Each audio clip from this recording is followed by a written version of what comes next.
¿Cómo estás? Quería preguntarte, ¿cómo así iniciaste en los negocios, pero con tu familia incluida?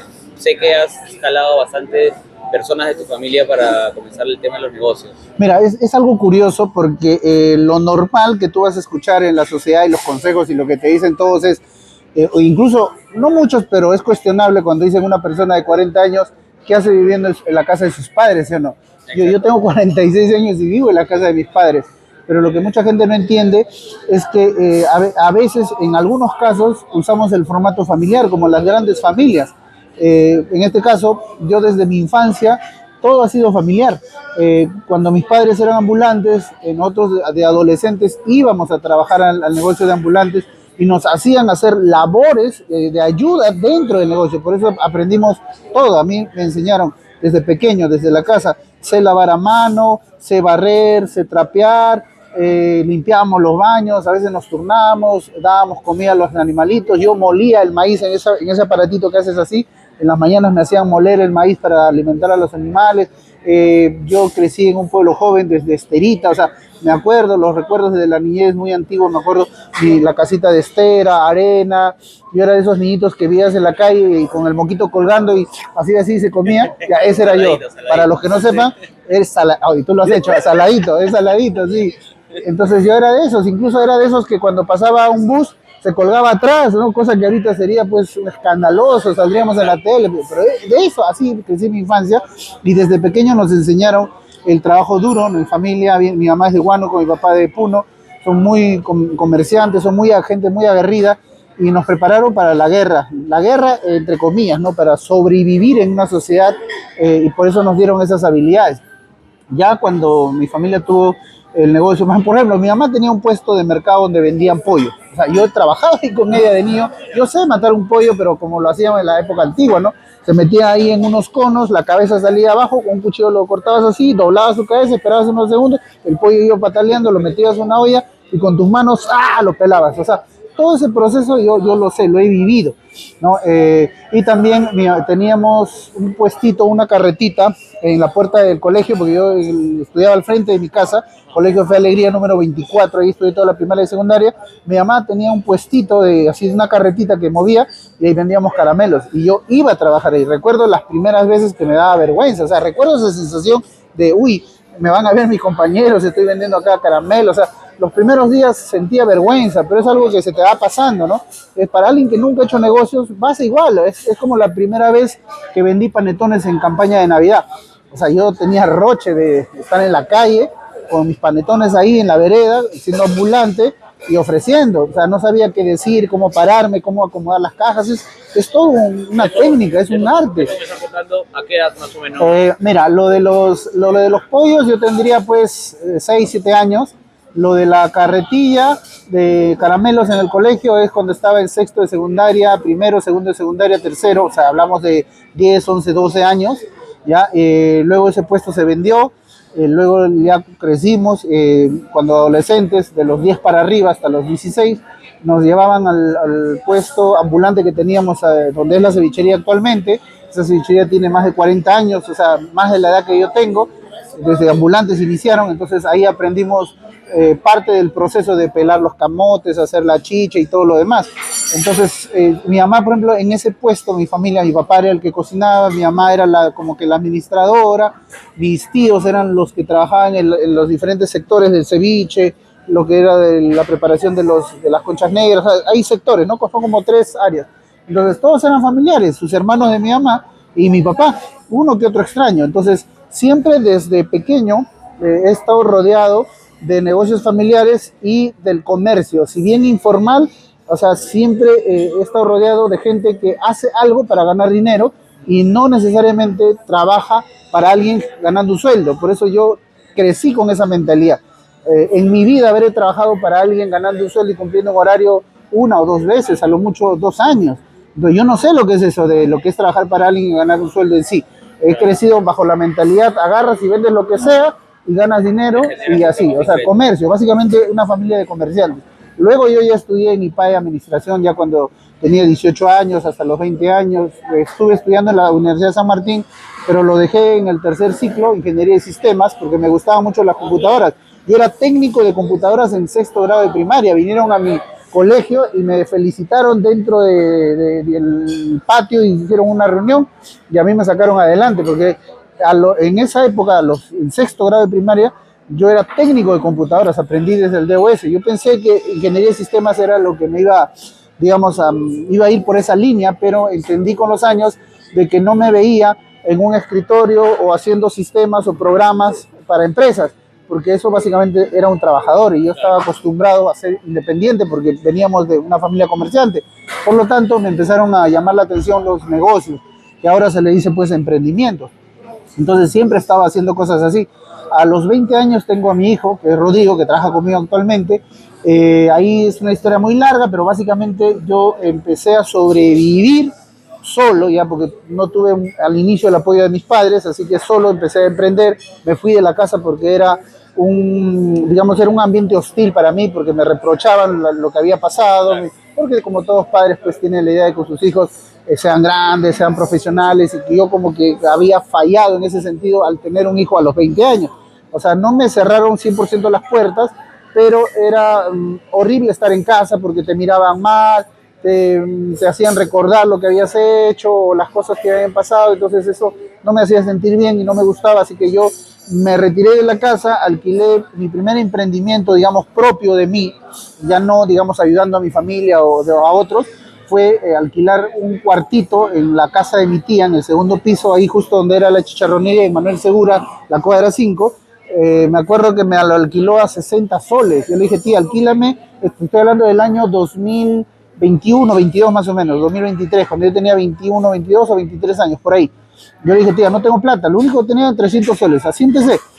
Agarré el escritorio donde hacíamos nuestras tareas de mi hermana cuando éramos niños, una silla blanca de esas que vi en la casa, agarré así prestada, una caja de una refrigeradora que había en la casa, la agarré y la usé como pared falsa, y el cuartito era pequeñito y tenía baño independiente, y ahí monté mi oficina con ese escritorio donde hacíamos la tarea, esa silla para atender a cualquier cliente y el separador que era la caja de cartón de una refrigeradora, y así empecé, sin prácticamente nada de capital. Y como no quería dormir en mi casa, solo iba para bañarme porque la oficina quedaba, o ese cuarto quedaba a una cuadra de la casa. Entonces, ¿qué hice? Agarré, me llevé varias frazadas, un plástico, y dormía en las noches en el piso. Así empecé. Por eso sé lo que es dormir en el piso. Tu cuerpo se va adaptando. Duele al inicio la espalda, pero el ser humano está hecho para adaptarse al terreno. Si hace calor, se adapta al calor. Si hace frío, se adapta al frío. Y si pasan circunstancias adversas, te adaptas a esas circunstancias adversas y lo normalizas. Entonces yo sí aprendí a dormir en el piso, pero ya no vivía en ese ambiente hostil de mi casa. Y así estuve por varios años. Y eso que en sexto de secundaria me sirvió como un hobby, como que, uy, qué chévere aprender de computadoras, me sirvió para poder sobrevivir los 10 primeros años. Del 2020 al 2030, prácticamente yo me pude mantener de los ingresos de lo que había aprendido de ser técnico de computadoras desde sexto de primaria hasta que acabé la secundaria. Por eso me había inclinado en estudiar la carrera de Ingeniería de Sistemas. Gracias a ello hacía servicios, ganaba 10 soles, 20 soles. Fueron épocas duras, la verdad te diré. Pero pasó el tiempo, perseveré y logré crecer un poco. El problema es que no tenía una base, o sea, no tenía, digamos, un mentor o alguien más arriba quien me pueda explicar cómo son los negocios. O sea, yo sabía de negocios a nivel informal y a nivel de comercio. O sea, compro algo a un sol y lo vendo a un sol 20 y la diferencia gano, eso es lo básico. Pero no había estructura, no sabía de calidad total, atención al cliente, gerencia, tributos, nada de eso, porque mi familia tampoco lo sabía. Entonces, tú no puedes aprender algo que ni siquiera tu entorno lo domina. Y eso de eres el promedio de las 5 personas que te rodean, pero ¿y si nadie me rodea? Nadie me rodeaba, o sea, yo estaba solo contra el mundo y así tuve que aprender bajo un método empírico, prueba y error, prueba y error. Si bien fui subiendo, tuve varias caídas, tuve varios robos. Uno de los más fuertes me hizo quebrar, fue como a los 25, 26 años, donde me robaron un pedido grande que tenía. Fueron como 9 computadoras que yo estaba armando y en una venta fuerte. Saqué crédito, porque yo sacaba crédito por días, vendía, cobraba y pum, con la misma, era la cancha, el día a día. Y eso me quebró. Ya no tenía plata ni para pagar los créditos, se llevaron toda la mercadería y ya no pude pagar ni a mi personal, me quedé nuevamente solo, ni siquiera tenía para el celular. Ahí conocí lo que era la amistad. Tenía un amigo con que compartíamos gastos de oficina y él, me acuerdo que en esa época había Nextel, el famoso Nextel tipo radio, y él agarró, y yo estaba súper deprimido, y me dio su celular, me dijo, José Manuel, toma, usa este celular por mientras hasta que te recuperes, porque yo ni siquiera ya tenía plata ni para sacar un celular, y fuera de eso, el shock emocional de ese fracaso fue tan fuerte que yo no pude dormir por varios días, andaba como zombie en la calle, ya no le encontraba sentido a la vida. Para mí esa pérdida que ahorita son que 10.000 soles más o menos, y lo traigo a este tiempo presente, que ahora es nada, ¿no? Eso lo hago bastante rápido, pero en esa época pues con todo lo que yo hacía, para mí eso era wow, era un dineral. Entonces me iba a tomar años, décadas juntar esa cantidad de dinero. Recuerdo que andaba como un zombie. Me duró una semana lograr salir de ese proceso. A las personas les puede tomar horas, días, semanas, meses, o algunos nunca salen, ¿no? Esos loquitos que ves en la calle deambulando, alguna vez tuvieron una vida como tú y yo, normal, o son profesionales, pero no pudieron con el choque emocional y tú los ves deambulando en la calle, pero son gente que sabe 3 idiomas, 5 idiomas profesionales. O sea, uno nunca sabe cómo puedes acabar. La parte emocional del ser humano es un poco complicada. A mí me tomó una semana desahuevarme y decir, oye, ¿sabes qué? Ya hay que levantarse, hay que hacer las cosas, y pum, y fui desarrollando esa capacidad de resiliencia que ahora creo que ustedes, la gente que me ve, que me sigue en las redes, a veces me lo recuerda, ¿no? Porque he pasado por tantas cosas. Yo soy una de las pocas personas que cuenta lo malo que le pasa en la vida. Siempre vas a ver cualquier personaje que sale en redes contando sus éxitos. Mira mi carro que me compré, mira el negocio que estoy emprendiendo, mira mis ventas de 1.000.000, pasé el 1.000.000 de soles, mira, estoy en Dubái, en Panamá, estoy en México viajando, estoy acá en un club, estoy acá con amigos, mira mis roles, mira mi cadena, mira, o sea, todo es bueno, positivo, mira mis ventas, pero casi nadie le gusta hablar o mostrar lo malo que vivió o que pasó en el proceso para llegar a ese punto. Creo que eso fue algo que caracterizó a mi marca desde un principio, desde el año 2018, donde yo salgo a las redes, al YouTube especialmente, en esa época el YouTube era el canal más fuerte. Actualmente mi canal se mantiene con 111.000 seguidores. Entonces ahí vas a ver videos del año 2018, 2019, 2020, donde yo cuento esa parte de mi vida, ¿no? Donde yo cuento lo malo de lo normal que nos pasa a la mayoría de emprendedores, porque las reglas son las mismas para todos, casi todos pasamos lo mismo.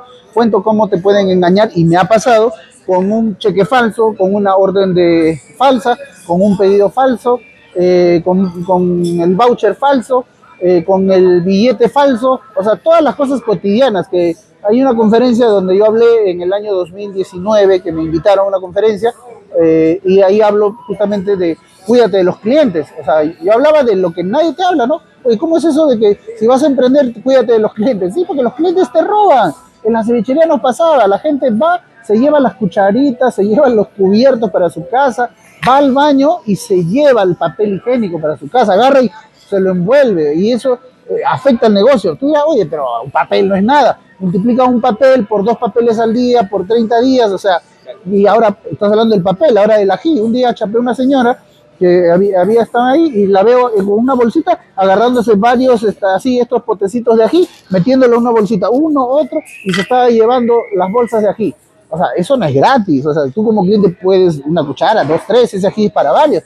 Entonces, y así se roban los focos del baño, para llevárselos a su casa y ahorrarse un foco. O sea, tienes que cuidarte de los clientes. Y dime, ¿quién habla de eso? ¿Quién todo el mundo emprende, ser tu propio jefe, haz tu negocio, gana, no te conformes en luchar por los sueños de otros, lucha por ya, bacán, pero no te dicen que te vas a enfrentar a SUNAT, cuídate de SUNAT. Oye, ¿cómo que me cuides de SUNAT? Sí, porque si no te capacitas, si no entiendes las reglas del juego, todo tu esfuerzo se va a ir al caño, porque las multas, coactivos, que la planilla, que es una FIL, defensa civil, pero nadie me explicó, todos te dicen haz tu negocio, pero nadie te dice que necesitas un pozo de tierra, que el trámite de defensa de la licencia de funcionamiento, algunos casos es gratis, en algunos es accesible. El problema es defensa civil. Defensa civil, casi nunca pasan en defensa civil. Nadie te dijo que vas a tener que comprar los extinguidores, tener pozo de tierra, tener tu caja de control, y eso no es gratis. O sea, no es un cable mellizo que tú agarras y con tu clavito. Ya no se puede trabajar así, ya todo ha cambiado. En ciudades muy desarrolladas como la que estamos, en Lima, Trujillo, Ica y todas las ciudades desarrolladas, existe mucho control y mucha fiscalización. Antes tú podías emprender así, empíricamente, ahora no. Entonces, si no te cuidas de SUNAT, si no te capacitas, todo el dinero que ganas se te va a ir en multas, en pagarle a la SUNAFIL, indemnización para tus trabajadores porque no los pusiste en planillas, etcétera, etcétera. Te cuidas de tus clientes porque ellos te van a robar el foco, el papel higiénico, el ají, los cubiertos. Te vas a cuidar de tus trabajadores porque tus trabajadores se van a llevar tu mercadería, se van a llevar parte de las cosas que tienes y a la gente que nos está viendo y a él que confirme lo que tiene negocios. O sea, te cuidas de tu NAT, de tus clientes, de tus trabajadores, te cuidas de tu contador. ¿Y cómo que eso que me cuido de mi contador? Porque ahora el contador, tú le pasas el depósito para que pague el impuesto, te dice ya lo pagué, pero como tú no fiscalizas, como tú no controlas, al final nunca pagó.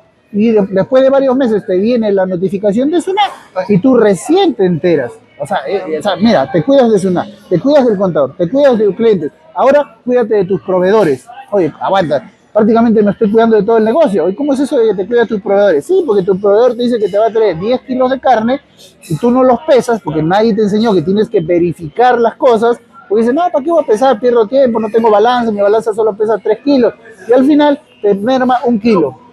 Te merma 1 kilo y ese kilo multiplicado por 10 veces que haces al mes son 10 kilos y al final esos son los famosos robos de hormiga. Entonces, si tú te das cuenta de eso de que emprendes, ser tu propio jefe, lucha por tu sueño, no trabajes por el sueño de otros, al final se ve mermado porque te va a robar tu contador, te va a robar la SUNAT, te va a robar tus clientes, te van a robar tus proveedores. Ya, y para rematar, cuídate de tus socios. Oye, ¿cómo es eso que ahora me cuidan mis socios? Sí, porque también es muy común que ahora tus socios, y eso lo hemos vivido en carne propia. Hay varios casos donde se juntan 2, 3 personas, el socio agarra una noche, como tiene acceso al local, tiene acceso a las cuentas, tiene acceso a todo, se llevó las máquinas, se llevó la cocina, se llevó la refrigeradora, vació la cuenta y desapareció, nunca más lo viste. No, pero es mi amigo de la infancia, es mi amigo del instituto, mi amigo de la universidad, es el enamorado de mi hermana, lo que tú quieras. A ver, ubícalo. Se llevó toda la mercadería, vació todas las cuentas. ¿Por qué? Porque es tu socio. Entonces hay que cuidarse del socio, de la SUNAT, de los proveedores, de los clientes. Entonces, ¿para qué emprendo? Pues? Ya, eso es el camino duro que tienen que enfrentar todos los emprendedores. Ahora, claro, estoy exagerando, estoy asumiendo de que todo te está saliendo mal, pero existe, o sea, pero nadie te habla de eso, pues, ¿no? Todo te dice, emprende, ya, y no te advierten, no te dicen que hay voucher falso, que hay AP falso, que hay transferencias falsas, hay pedidos falsos, no te avisan que te hacen seguimiento, que te pueden robar la mercadería, te pueden rastrear, y ahora, incluso, como estamos en la actualidad, hay marcaje, hay reglaje, hay extorsión. O sea que ahora no solo trabajas para pagar a tus empleados, no solo trabajas para pagar tus impuestos. O sea, ahora trabajas para pagar a los extorsionadores, para que no te maten, para que no pierdas la vida. O sea, ¿qué te queda? Mejor no hago nada, mejor sigue trabajando por un sueldo, entra a una hora, sale a otra hora y que el dueño se encargue de esos problemas. O sea, realmente emprender es duro. Y eso que estamos hablando de negocios, o sea, no estamos hablando del mundo de las inversiones, que muchos creen que es lo mismo, ya, ese es otro mundo y son otras reglas. Yo entré al mundo de los negocios desde los 18 años, que tuve que usar mis habilidades para poder generar ingresos y poder mantenerme yo y poderle dar algo a mi hijo. Lo digo, en esa época fue duro porque ya no era hijo de papás que me daban mi propina, me daban para mi pasaje, ahora yo tenía que ver y no me alcanzaba para la leche, no me alcanzaba para los pañales y fueron años bastante duros que la gente que ha vivido ese proceso quizás se pueda identificar conmigo.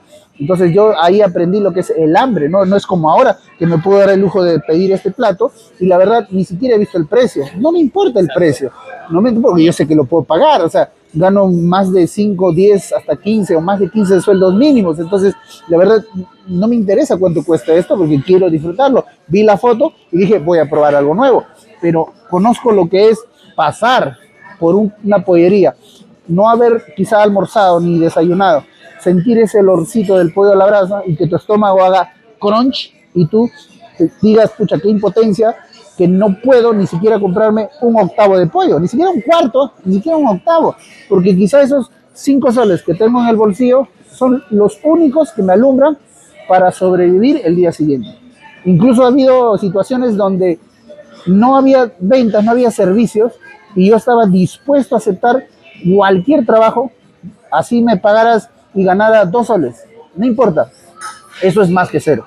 Entonces hasta ese extremo he llegado a a estar. Y ha habido días donde no comía, porque decía, si gasto ahorita en un menú, en esa época el menú estaba 5 o 6 soles, te hablo de hace 20, 25 años atrás, yo no comía porque esos 5 soles me servían para el día siguiente.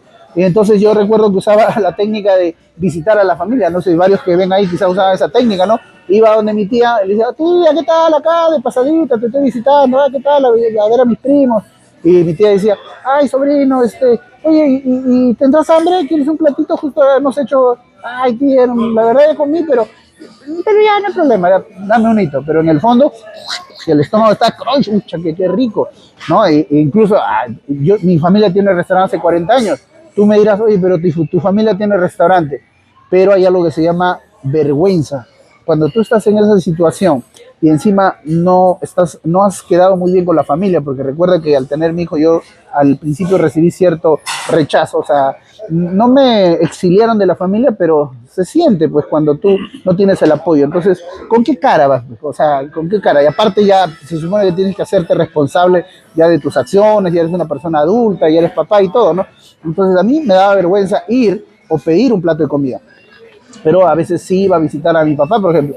Mi papá era una de las personas que siempre que lo iba a ver, siempre me ofrecía un plato de comida. Entonces yo a él le agradezco mucho porque, digamos, uno no está contando a veces sus problemas, las cosas que pasan, pero siempre que he ido a verlo, porque él tenía un restaurante donde venía a menú, siempre me invitaba un plato de comida. Decía, hijo, ¿quieres una sopita? ¿Qué quieres comer? Y yo le decía, no te molestes, no, pero no, pide un mejito, acá tengo, y bacán me daba, y yo feliz, ¿no? Pero tampoco iba todos los días, tampoco iba a abusar de ella, ¿no?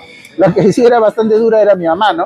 Ella sí, no era nada, si pedía algo, al toque me cobraba, todo un tema familiar, y varios que viven ahí me comprenderán, ¿no? Pero eran situaciones o momentos muy críticos que he llegado a vivir.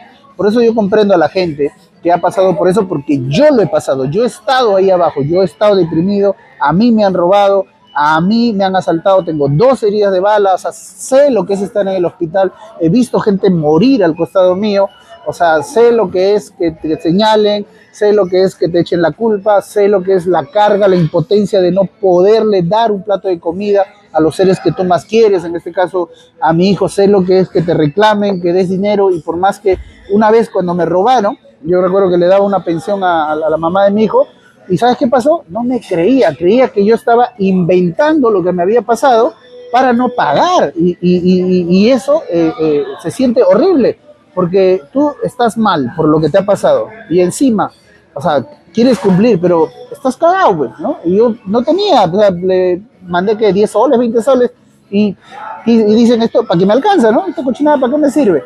Y eso a ti te duele porque un sol, cada sol a ti te duele, te cuesta, ¿sabes lo que te cuesta generar sol a sol? Entonces yo incluso he tenido que soportar eso, he llorado muchas veces, me he sentido dolido por esas situaciones, pero son cosas que pasan en la vida y creo que muchos de los que nos están viendo lo deben haber vivido, ¿no? Pero así como todo lo que baja, en algún momento hay que subir, porque no es al infinito, el abismo tiene un tope, llegas a un tope donde tú tienes que reaccionar, tienes que hacer algo para cambiar esa situación. Y yo creo que todos estos procesos que los he ido viviendo desde adolescente, desde mi etapa de juventud, desde que tuve a mi hijo, desde que tuve mi primer emprendimiento, lo que son las computadoras, ¿no? Y otras cosas más que me han ido pasando en el transcurso de mi vida, han ido formando y forjando este callo, esta piel dura, cada golpe ha ido reforzando en mí, en mi interior, una persona que siempre está a la defensiva, siempre está en modo defensa, modo ataque. Y por eso he podido, digamos, de alguna manera sobrellevar las situaciones que me han ido pasando desde el año 2017 en adelante. Porque durante muchos años yo viví una vida tranquila. Llegué a un punto de mi vida, pasado los 30, donde ya no quería hacer nada. Ya, o sea, ya dejé de aspirar grandezas porque la vida me había golpeado tanto, y cuando tú eres joven crees que te puedes comer el mundo, pero llega un punto donde tú cuestionas tu propia vida, cuestionas tu propia existencia, ya tienes 30 años, no tienes casa propia, no tienes carro, no tienes pareja, bueno, podrás tener un hijo y todo, pero no sientes que te estás desarrollando, no era lo que tú pensabas que querías hacer o tener cuando tenías 14, 16 y pensabas en comerte el mundo, y eso te deprime, y eso te va a pasar entre los 30 y los 40 años. En esos 10 años vas a cuestionar tu existencia y tus resultados, y eso me pasó, y yo ya perdí las ganas. Fui tan golpeado que me quedé abajo. Ya no quería levantarme, porque cada vez que tú te levantas, viene la vida y ¡pah! Te vuelve a dar, ¡pah! Vuelves a caer. Tú cuando eres joven te vuelves a levantar, ¡pah! Pero vuelve la vida y te golpea 2 veces más fuerte, ¡pah! Y te vuelves a noquear. Tú te vuelves a levantar, pero eso tiene un límite. Tu cuerpo, tu mente, tu corazón se cansa y lo único que tú quieres es una vida tranquila. Y ahí es donde yo acepto volverme empleado. Yo dije, ¿para qué lucho? ¿Para qué hago tantas cosas? Si cada vez que intento salir, cada vez que sobresalgo, me lo quita todo. La vida me lo quita todo. Ya con los años entendí que es parte del proceso. O sea, te lo quitan para que tú aprendas y te formes. Es como el entrenamiento físico.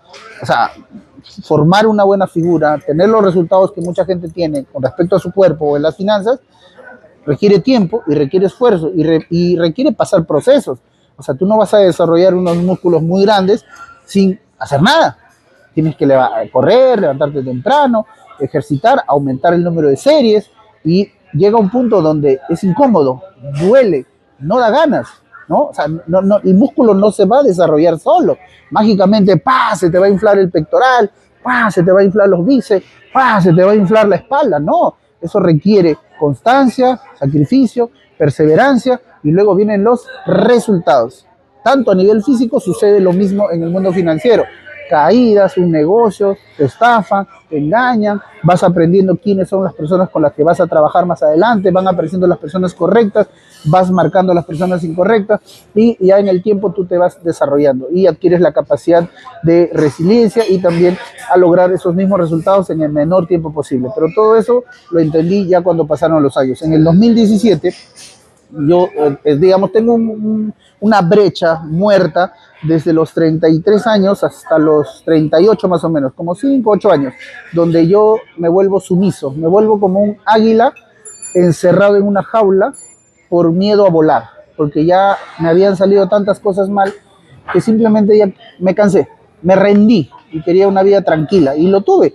Tuve mi camioneta Prado, trabajaba de 8 de 7 de la mañana y salía a 5 de la tarde, ganaba 1,000 soles al mes, casi no tenía deudas en mis tarjetas de crédito y vivía una vida muy simple. No me podía dar, digamos, ciertos lujos que quizá ahora, bueno, ni lujos tampoco, pero ciertas cositas como viajar, como no mirar el precio de donde estoy comiendo o ir a un lugar que sé que pasa el promedio de un consumo, o sea, que no sea menú y todo lo demás, o irme un fin de semana y desaparecerme y cosas así que ahora lo puedo hacer, pero podía tener una vida tranquila. En la noche después del trabajo podía irme a un cine, podía una noche irme a una pollería y cosas básicas que cualquier persona promedio podría tener. Y estuve así durante más de 5 años, hasta que llegó un punto que hasta esa tranquilidad te cansa. Yo decía, oye, ¿qué estoy haciendo? Yo doy para más, tengo habilidades, tengo cualidades, pero el miedo al fracaso nuevamente me corroía, me tapaba, como decía, oye, quiero hacer más y pum, algo me recordaba, no, pero la vas a cagar, vas a tener que volver a empezar, nuevamente vas a ser fracasado, la gente te va a señalar, tu familia se va a decepcionar, quédate donde estás, sigue viviendo como estás, pero los años pasan, la vida pasa y llega un punto donde tú también te cuestionas esa tranquilidad y es lo que me pasó. Entonces en el año 2017 en el primer trimestre, decido, como tenía tiempo libre y no tenía tanta carga económica ni deudas porque tenía una vida muy tranquila, decido ir a un curso de finanzas. Dije, voy a estudiar inglés, voy a estudiar francés, porque ya había estudiado para ser chef en la USIL y en el Instituto Paul Bocuse, y voy a estudiar esos 2 idiomas, inglés porque me cuesta mucho aprender, y francés, quería perfeccionar lo que había aprendido en la carrera de chef, y finanzas porque siempre me atrajo el mundo de los números, pero por los golpes, como te digo, lo dejé y tenía una vida tranquila, pero siempre me ha atraído y hubo muchos años muertos y dije ya, ¿qué cosas habrán cambiado? Vamos a ir. Y comencé a buscar en internet publicaciones de cursos gratuitos y había un montón de seminarios, cursos gratuitos, que el cash flow, que no, finanzas personales, bla, bla, bla. Era el boom en el año 2017 de las finanzas. Y decido ir a los gratuitos y también ir a los pagados, porque tenía tiempo, las noches y los fines de semana. Y me acuerdo que uno de esos cursos de 3 días, viernes, sábado y domingo, fui a los 3 todo el día, fue lo que despertó a la bestia, a esa persona de hace 10 años atrás que quería comerse al mundo. Hablan del Bitcoin, hablan de activos, de ingresos pasivos, hablan de todo eso que alguna vez yo entendía y lo vivía, pero no sabía que tenía toda una estructura. Recién entendí que necesitabas educación, que necesitabas un guía, necesitabas un mentor, necesitabas un camino para lograr ese éxito. Recién al 2017 lo entendí. Cuando entré a ese curso y comencé a llevar un montón de cursos, dije, no, voy a invertir en educación. ¿Y qué hice? Me entré al curso de Judith Lonsoy, conocí a Judith Lonsoy, fui y me entrené con el doctor Jorge Gil, que en paz descanse, conocí a Mario Esquivel, Miguel Moncada, Miriam Moronte, Juner Barrios, del Club de la Abundancia, al doctor José Verona. Ese año me dediqué a aprender y recuperar el tiempo perdido de los años anteriores en absorber el mayor conocimiento posible. Pero eso es teoría. Y luego dije, aguanta, pero ya tengo cierta edad, ya no puedo darme el lujo de prueba y error, o voy a probar, el año pasa rápido y ya no estoy para esas cosas.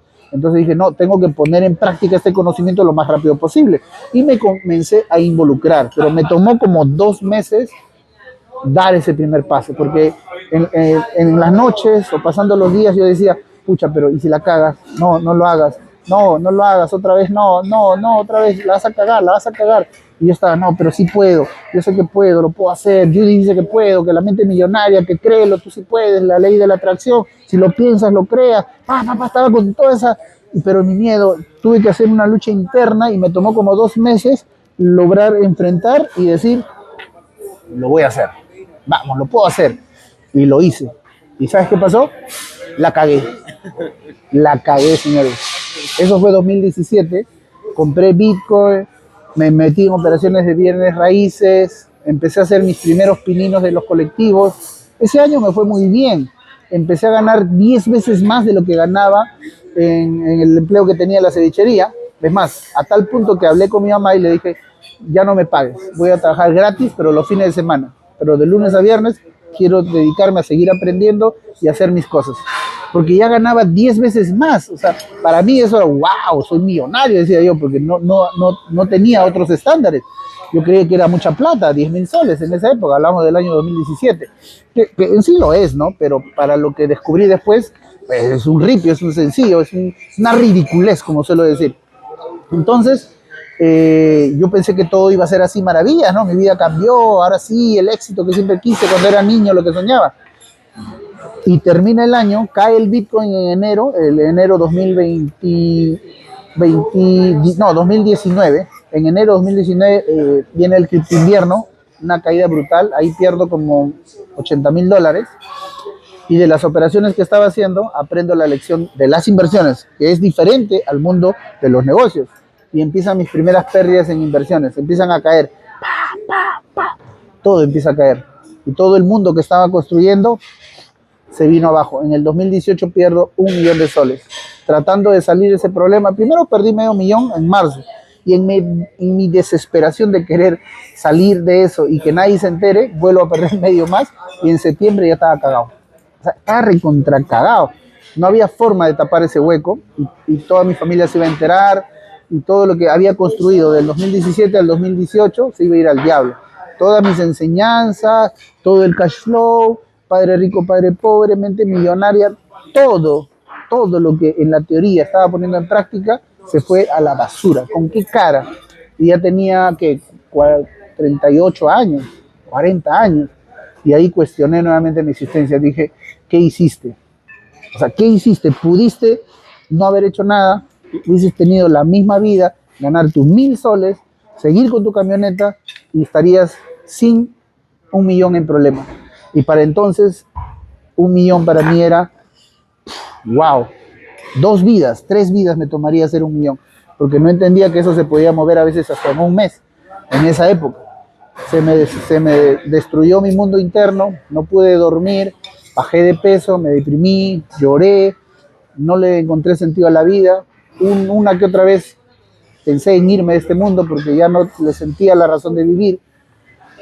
Me sentí defraudado yo, defraudé a mi familia, defraudé a mi hijo que para entonces lo traje a vivir conmigo desde que él cumplió 16 años, tenía grandes planes para él, todo se fue al diablo, mis sueños, mis proyectos, todo. Prácticamente me iba a volver un esclavo de las deudas y del sistema, como alguna vez lo hice cuando entré en esta etapa de sumisión y la historia se volvía a repetir, solo que había un nuevo factor. Yo ya no era el mismo, era más viejo, pero tenía más conocimiento. Sí, cometí errores, sí, eso se llama pagar derecho de piso, porque me estaba metiendo en un mundo al cual nunca había estado, por lo tanto, cuando tú recorres algo nuevo, existe una alta probabilidad de que cometas errores, y es normal, pagas lo que se llama el derecho de piso, pero ganas algo mucho más importante, la experiencia. Quiere decir que todo lo aprendido te permite nuevamente retomar, pero tener esos resultados en un menor tiempo, y de eso yo me di cuenta, ¿no? Primero tiré la toalla en septiembre, prácticamente ya me había rendido, ya había llorado, recuerdo que tenía que hablar con mi hijo para decirle que vuelva a la casa de su mamá, que se venían épocas muy duras y no quería que él viera a su padre en esas condiciones porque él siempre me vio como el padre fuerte, el que nunca llora, el macho, y nunca él vio, digamos, una parte frágil de mí, nunca en su vida, hasta ese año. Recuerdo una escena bastante dura, en mi mente todavía me acuerdo cuando me armé de valor un día y dije, no, eh, el primero que tiene que saber lo que está pasando, porque ya no hay forma de tapar el sol con un dedo, es mi hijo. Tengo que decirle que regrese a la casa de su mamá porque no quiero que viva esta tormenta que se viene. Me acuerdo que le dije, hijo, vamos a caminar, quiero hablar contigo. Salimos por mi casa, por la Arequipa, estuvimos caminando por la Arequipa, y entre caminar, yo estaba armándome de valor, viendo cómo se lo digo, y ¿sabes qué? No pude. Recuerdo que quería hablar, él estaba acá a mi costado, yo quería dar la primera palabra, y cuando estaba por salir la primera palabra, mi voz temblaba. Así, no podía. Mi corazón empezaba a latir más fuerte. Pum, pum, pum, pum, pum. Y no podía. Y empecé a lagrimear por acá. Y él estaba ahí. Y yo me volteaba así un poco y me secaba así porque no sabía cómo. Tenía mucha vergüenza, impotencia. ¿Cómo le digo a mi hijo que su padre ha fracasado, que se le vienen muchos problemas, de que todo lo que le prometí alguna vez que íbamos a hacer ya no va a ser, y que quizá el sueño de traerlo a vivir conmigo para que su vida cambie se fue al diablo? Entonces yo me sentía mal internamente como papá, pero tenía que decírselo y no pude. Él me vio, disimuló, no me dijo nada, dimos la vuelta y durante todo el camino no pude dar ni una palabra, mi voz temblaba, nunca pudo salir. Llegamos a la casa, recuerdo que me fui a la cocina, él me acompañó y dije, no puedo alargar más este proceso.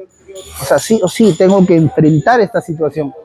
Yo diría que esa fue mi prueba más dura de vida, ese momento. No una denuncia, una notificación que me lleve por ahí, alguien que me mande un video, una amenaza, un insulto. Todo, digamos, es pasable.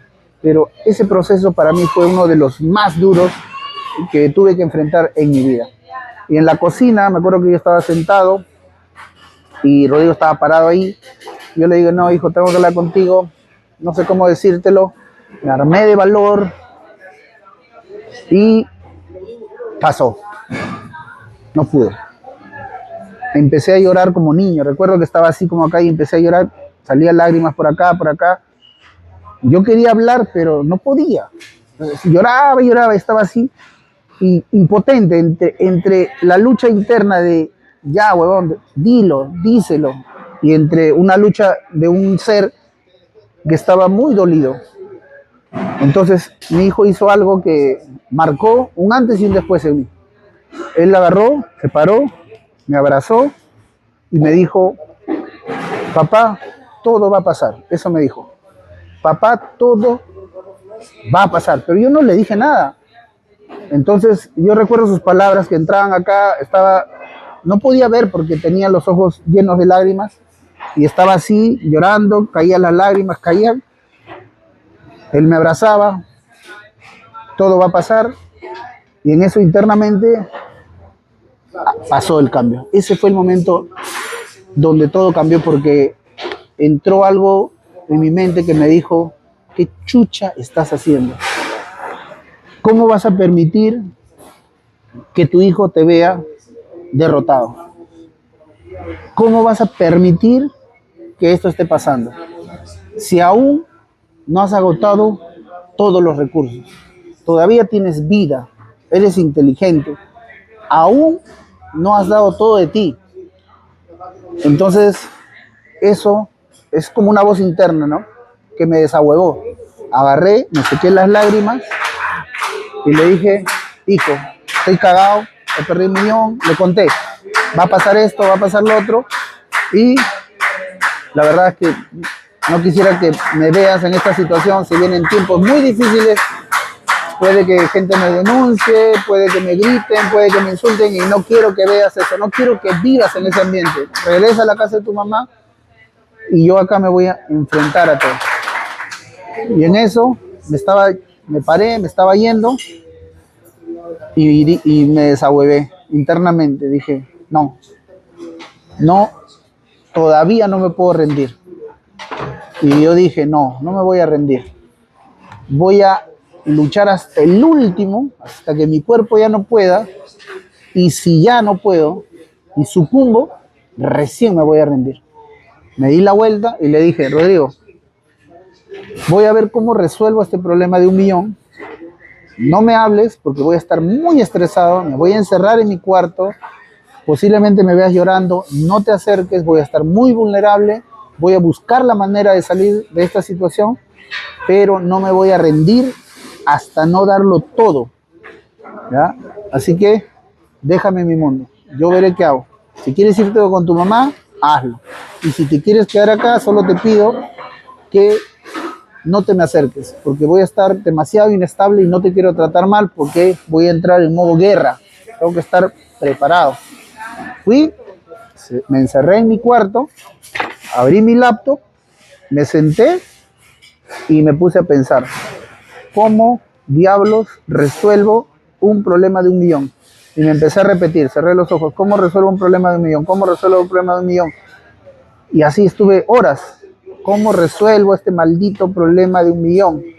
Y tanto pensarlo, tanto buscar la manera, en la oscuridad de mi mente, una pequeña luz.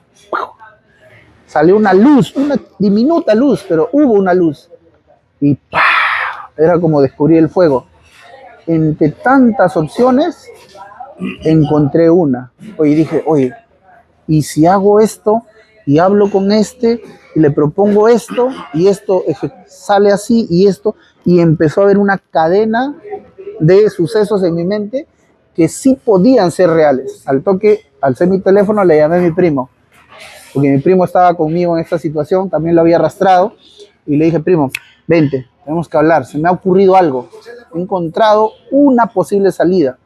Vente, al toque, papá, necesito la opinión de otra persona. Entre dos cabezas pensamos mejor.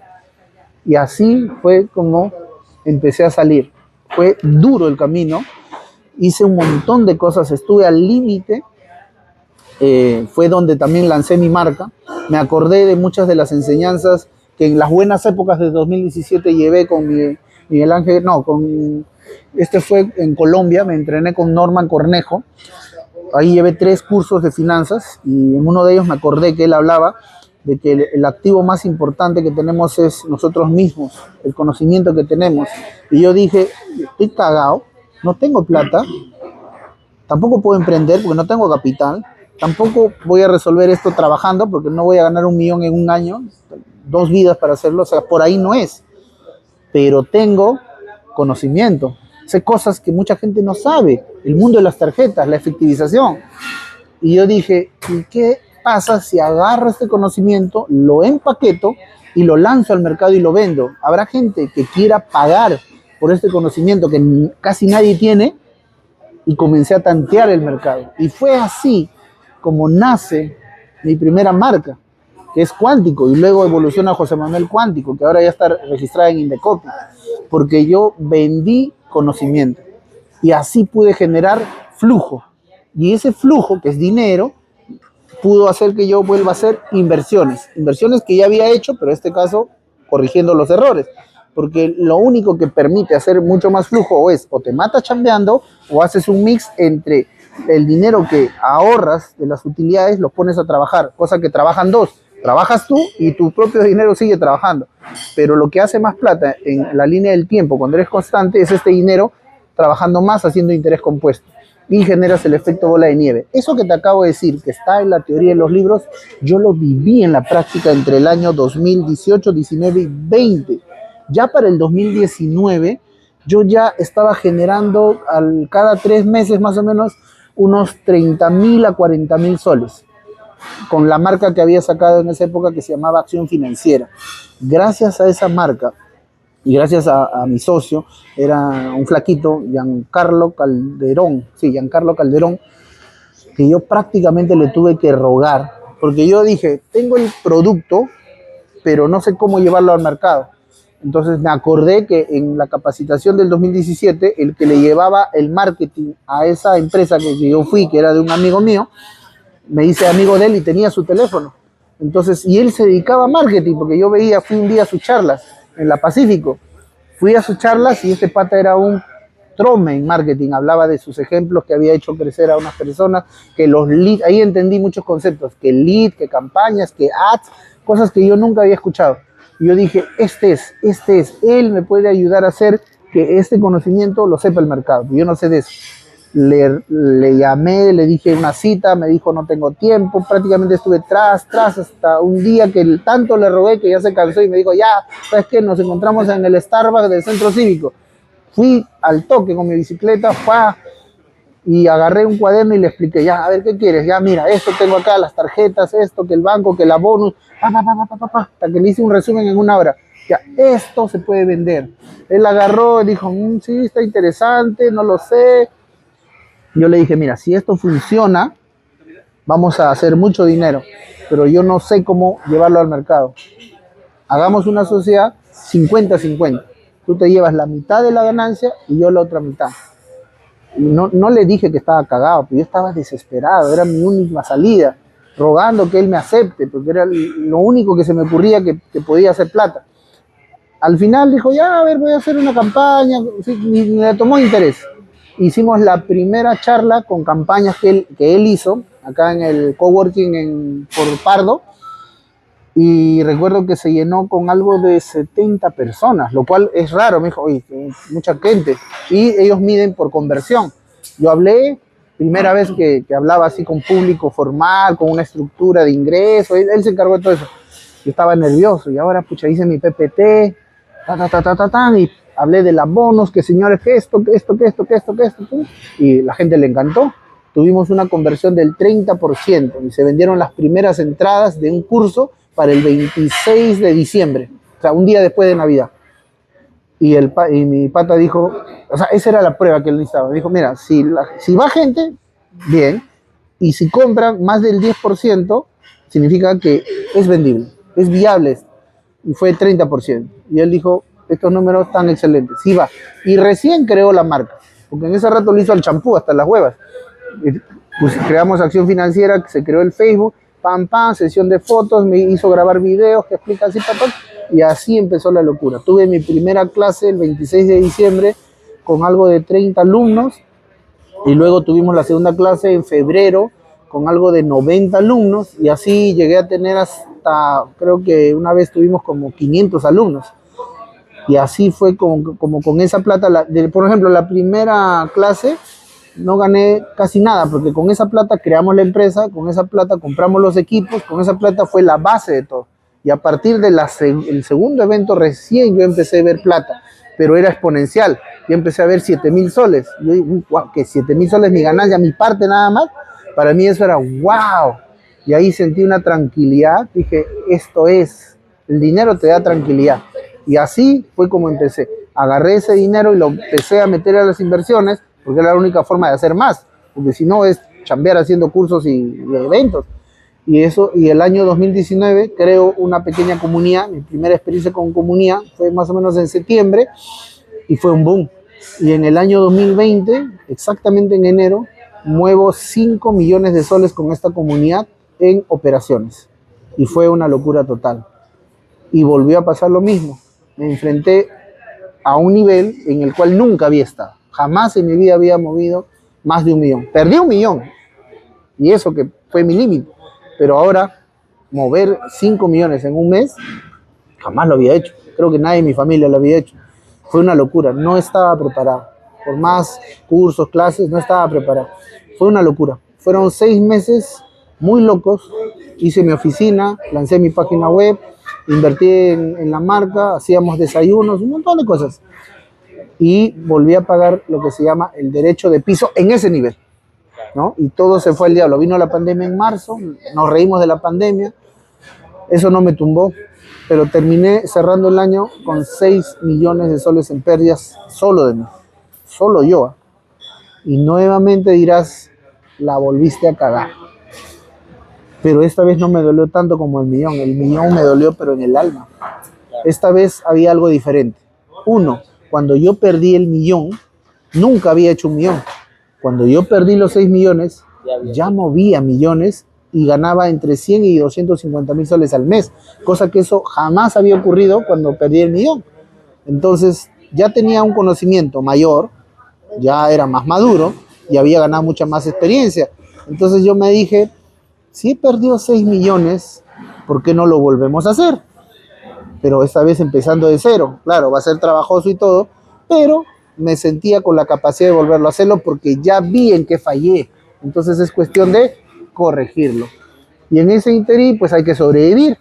En el año 2021 me meto a todo lo que son plataformas, por eso tengo mucha experiencia en plataformas, binario, lineal, puntos, 3 patas, 4 patas, o sea, todos esos rangos, me meto en redes de mercadeo formales, informales, digitales, o sea, pongo en práctica muchas cosas pensando que por ahí podía salir, me gustaba porque todo era sistemas, y pierdo 1 millón de soles exactamente en julio 2021. Y ahí sí ya no pude, porque eso era para salir de mi problema de los 6 millones, pero al final terminé hundiéndome más con ese millón. Y es ahí donde, si bien no me deprimo como antes, me recupero en una semana, dije, ¿qué hago? Lo único que tenía en el cajón eran $3.000, que al cambio en ese año eran 12.000 soles, por 4 soles el cambio. Era todo lo que me alumbraba. Pero ya tenía más experiencia, era más viejo, y lo que hice fue aplicar el conocimiento que yo enseño a mis alumnos y ponerlo en práctica. Dije, ¿por qué no? Mandé al diablo al sistema. Lo que siempre evitaba hacer, pero recomiendo hacer en casos extremos. Dije, ¿sabes qué? Vamos a mandar al diablo al sistema, no voy a pagar el Reactiva, 346.000 soles, que no voy a pagar, que no puedo pagar las tarjetas, que se jode el banco, porque primero soy yo. Y eso lo aprendí también de Jorge Gil.